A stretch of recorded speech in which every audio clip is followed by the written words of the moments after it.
Open meeting laws are cumbersome and they feel like someone is out to get our board. What is the point of these laws? Yeah, the point of the open meetings laws is really to give the public an opportunity to at least know how government is doing its business. It's true for city councils, boards of supervisors, and for school boards.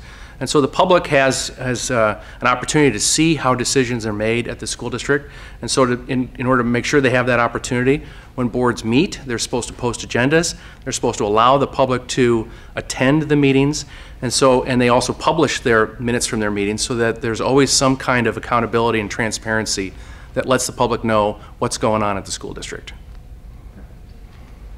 So can the public participate in our open meeting? The law regarding open meetings does not entitle people to participate in school board meetings or city council meetings or what have you, but the law allows people to attend. Usually it's local policy that allows people to participate and controls how they participate. Very commonly, boards will allow public participation by public comment periods at the beginning of a board meeting, and sometimes during the meeting on certain items on the agenda. So how much detail do we have to include on our agenda? The law regarding the tentative agenda that's the phrase used in the open meetings law. The law requires that the public be given notice of the items on the board's agenda for the night. That notice is usually considered to be reasonable notice. That is, you don't have to give them every detail about every decision, because obviously we don't know all the details yet until the item is under discussion. So the Iowa Supreme Court has said give the public reasonable notice of the items on the board's agenda. And of course that's going to depend on circumstances, depending on what the item is. More information is better, but as long as reasonable notice is provided, you've met the conditions of the law. So do we have to publish all of our minutes? The law does require that boards publish their minutes from their board meetings. And I think that's true whether it's a special board meeting or a regular board meeting. So yes, those minutes have to be published. So can board members use group email and or text to communicate in advance of a board meeting?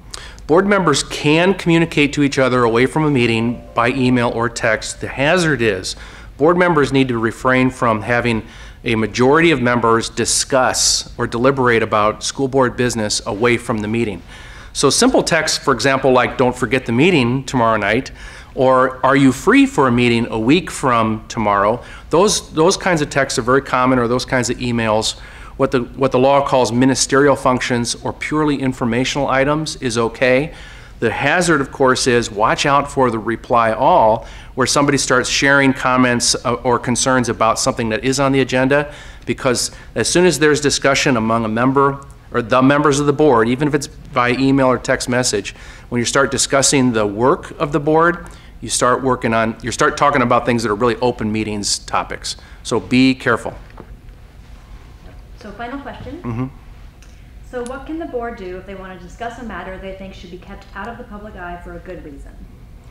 The law on open meetings does allow boards to discuss things in closed session when the law recognizes that those are appropriate topics for closed session. The best example is probably student disciplinary hearings, right? So if boards want to discuss whether a student engaged in conduct that should result in suspension or expulsion, the law lets the boards do that in closed session because that's the best way to respect the student and family's rights to that.